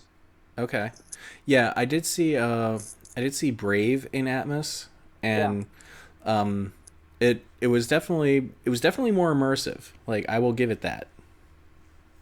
Well, I saw Brave. I got it on DVD, and I actually think it was a bit disappointing in terms of being a Pixar movie. I loved it. You love Brave. Yeah, like, I mean, I can see how it would be disappointing just in the wider canon of Pixar movies. Yeah. But even in spite of that, like, like I still enjoyed it. Okay. Mm-hmm. I just remember when I saw Toy Story 3 for the first time, and that's definitely one of the best movies they've made, in my opinion. Absolutely. Toy Story 3 is amazing. Yeah. That was actually the last time I cried in a theater. Yeah. I didn't cry doing Harry Potter and The Hobbit and all sorts of movies, but I did doing Toy Story 3. Yeah. No, I definitely... Hopefully we will cry during the last Hobbit movie. Well, if they do it right. Uh-oh, we lost I Stole the One Ring. I still think Peter Jackson can make it as gritty as the Fellowship of the Ring, if he really tries to. Mm-hmm. I Stole the One Ring, you got kicked off. Come back to us. Yeah. Like, I'm hoping that we'll get the emotional punch that we're expecting in the third Hobbit movie. We'll have to wait and see. Yeah, it's really getting hard. There was some rumors about a trailer before Godzilla, but it seems like... I knew that wasn't going to happen. Okay. I know some people had talked about it, but yeah, I'm not sure when we're gonna get a new trailer for. I just think it's weird that we haven't got a production video yet. Yeah. It seems like they're really keeping some secrets this time compared to the other movies. Yeah. Oh, someone in the chat is asking, did you get your hands on a copy of the Rankin Bass Hobbit movie that shows the animation stills of Bilbo finding the Arkenstone? I've been asking around about that, but it hasn't really come to fruition in any way. So maybe I'll find something, but it's been a while, so I don't know if it exists. It has not made its way to me yet, but I have asked. I have done my due diligence in trying to find it. But Temple is asking, Temple is saying that I hope there's some emotional payoff in the third Hobbit movie. There it better be. Now, and this was something that I brought up at on our WonderCon panel, about Tauriel's fate. Yeah, I remember you talked about having an idea about what would happen. Yeah, because a lot of people, Cliff included, is pretty much said that it's a foregone conclusion that Tauriel is going to die in the third movie. Yeah, I know she mentioned something on her Facebook wall as well when she was doing some Q&A or something. Yeah, and I believe that there is a way that you can end her arc without killing her. And part of what I think could happen, and I sort of like feel this way because I don't know if you watched Star Wars, the Clone Wars at all, the TV series. I've seen some of it, but only sometimes when I have nothing else to do and it's on TV. Okay. Well, in the very beginning, they introduce a character who is Anakin's Padawan, Ahsoka. Okay. And she's a main character and stays with it throughout the whole thing, but because she never appears in the prequels, a lot of people just assume she had to die at some point in the Clone Wars series. But when it finally came to that point where they had to conclude her story arc, rather than kill her off, what they did was they had her basically get framed for a terrorist attack, and the Jedi Council pretty much threw her under the bus. They were ready to they were ready to prosecute her and strip her of her title and convict her, and like basically they were just railroading her because they wanted this case and this investigation over with. But it's Anakin who does the extra work and discovers who the real culprit is and brings him in front of the Jedi Council and basically exonerates Ahsoka. And so once that's all done, the Jedi Council comes to her and they say, "We apologize. We are willing to. We're ready to bring you back into the fold, and we will grant you the rank of Jedi Knight for what you went through because you basically suffered your own trials." And Ahsoka said, "I'm sorry, I don't trust you anymore, and so I'm leaving." And she just up and leaves the Jedi Order completely. But she's still alive. Yeah. And I sort of wonder if we could see the same thing happening with Tariel after the Battle of Five Armies, and after if that seeing, happened, would we still get the emotional payoff then? I think we could. Because I don't think we need Tariel to die to have a good emotional payoff, and I can't really explain why without getting into spoilers of characters who we know are going to die. Yeah. But I sort of feel like that this could create a good emotional arc, and could also help her sort of like influence Legolas in a way that has him change to the point where we see him as he is in a Fellowship. Yeah. And as Temple is saying here, maybe Tariel can go become a ranger instead of returning to Mirkwood, and that's kind of what I think might happen, is that she'll be so disenchanted, especially with Thranduil and the way he behaves, that she'll leave Mirkwood and become a ranger. Yeah. I think also another interesting thing with Radagast is that people have been talking about whether he could be the moth that helps Gandalf in the Fellowship of the Ring when he's on the top of the building. Trapped by, they've talked about that. I think that could be interesting as well. Yeah, like there's a funny joke in what's Cinema Sins on YouTube. Oh no, I don't like those. Oh, you don't? I think it's unfair 90% of the time. I agree. In many cases, it is unfair, but at the same time, like I sort of look at it as just him riffing on the movies and not being serious. I remember in An Unexpected Journey, he said something like 30 seconds of credits and then sin. Yeah, and he does that a lot, and I agree that is unfair. But there are other points where, like at the end of Desolation, when you see Gandalf in the cage and everything, he says, "Wow, it's going to take a lot of eagles to rescue him from that." Yeah. I think people are often talking about how the eagles could just solve everything. Yeah, and actually in Cinema Sins, he brings up a very good point. In the books, we do have the reason for why the eagles don't get involved, but that is never communicated in the movies, and all it really takes is just a couple bits of dialogue, a couple sentences, and you clear all that up, and it has never been done in 5 movies. Yeah, they haven't done anything in the movies about that, I guess. Yeah. The thing is that they don't want to get too close to the men, right? It it's basically they sort of have their own deals. Like they're kind of like the Ents. Like we don't want to get too involved in the world. Yeah. But that's also a bit. It's also a bit different because in the movies they can talk with Gandalf, but they couldn't. Well, Right. In the books they could. But you know what? Even if you don't even if they don't talk in the books, you can still have Gandalf explaining it to like Thorin. Like Thorin could say, "Well, why did they drop us off here? Why didn't they just take us to the Lonely Mountain?" And then Gandalf tells him. And there you go. I definitely think in some ways I love the ending of An Unexpected Journey, but it was also a really quick ending. Mm-hmm. It felt a little bit rushed in my opinion.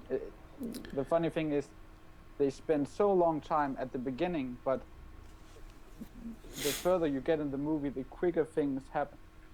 Well, I sort of felt like the ending of Unexpected Journey didn't end with enough resolution.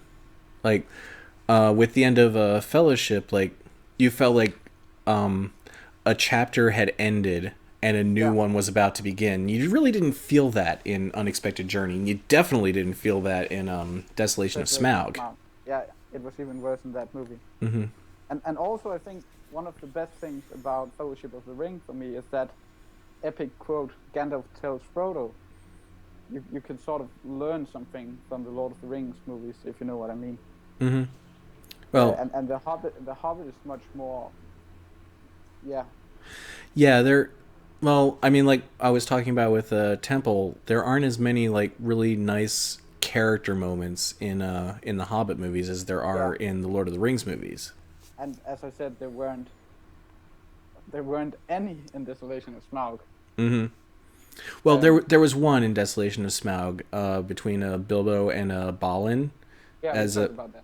Yeah, just like that one, but that's just about it. Like beyond that, I can't think of any other moment that really felt like just this is a good character moment. Yeah, and I think those character moments are what separates the movies from the books, so I think it's really important that they have those. Absolutely.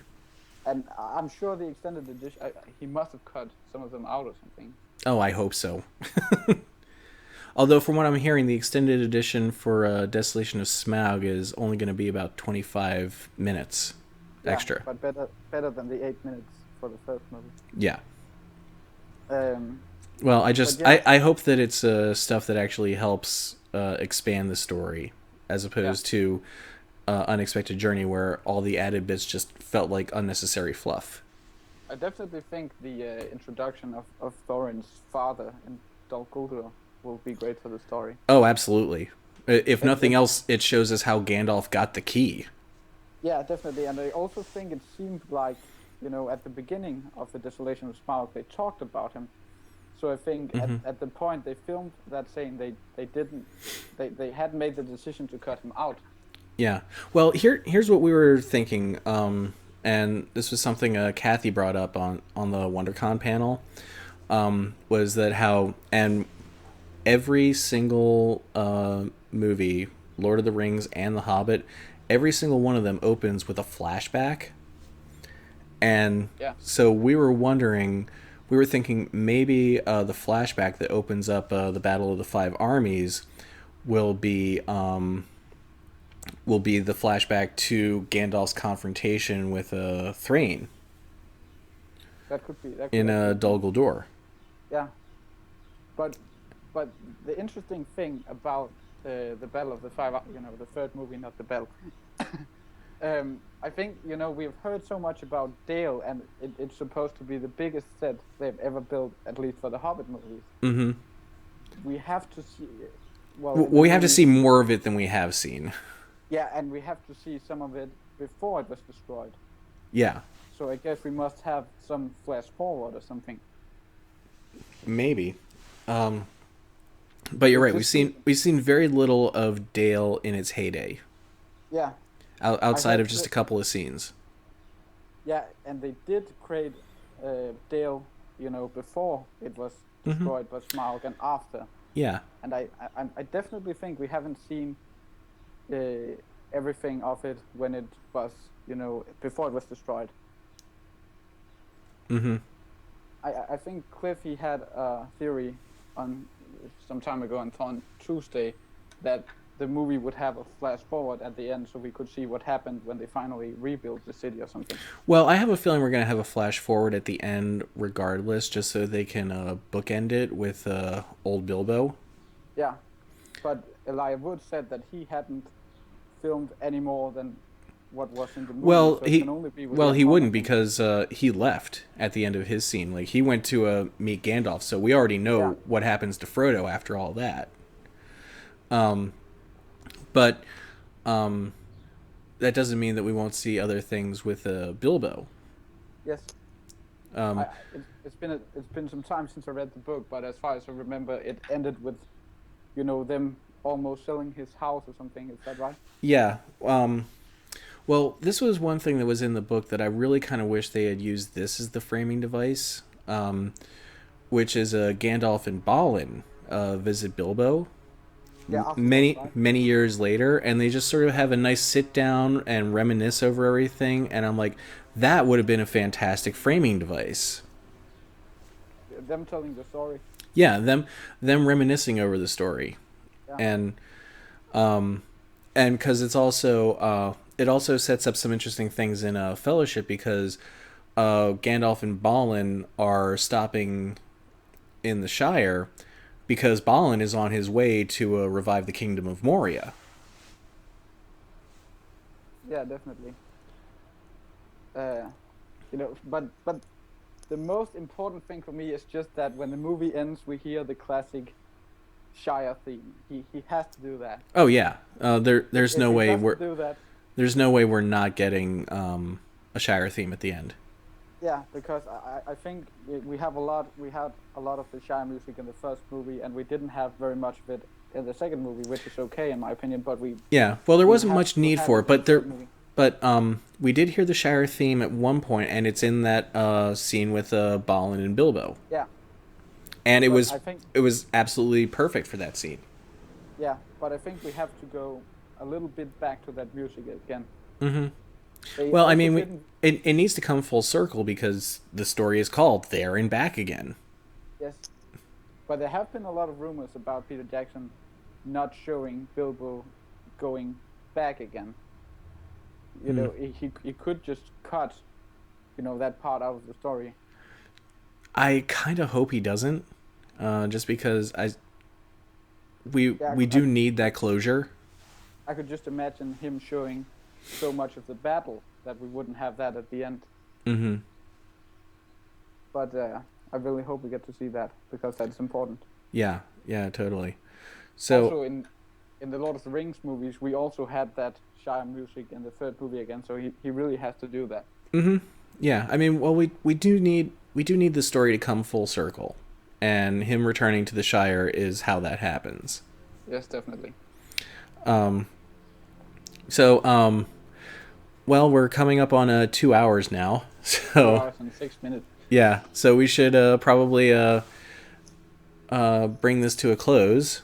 But thank you, Jan, for and the wonderful. I think we should do a show about comic books at some point. Oh yeah, totally. Because we've been talking so much about them, and it is a book. Mm-hmm. Like everything else. Well, in the coming months, I've got a couple of themes planned out for the next few months, and one of them is geek culture, and I think that would be a great time to talk about comics. Yeah, definitely. So thank you, Jan, and I will talk to you again soon. Yes, thank you. Okay. All right, bye-bye. Bye. Okay. So as I said, yes, this is we're coming up on 2 hours for the show. We've had some really cool conversations. And Temple is talking about we could talk about Sandman during a comic book episode. And yes, absolutely.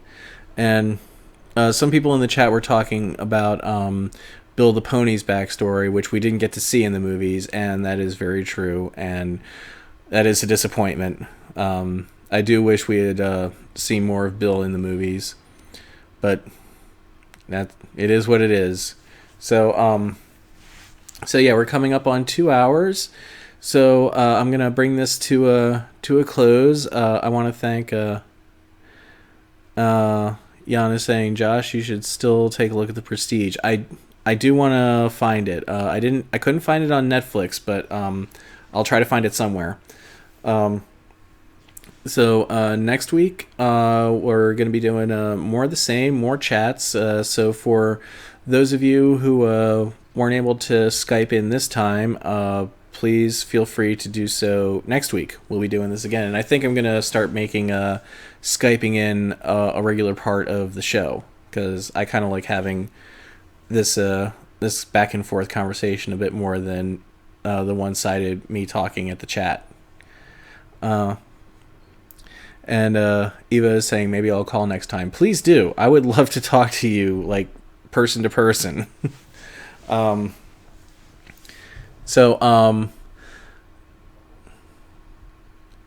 yes.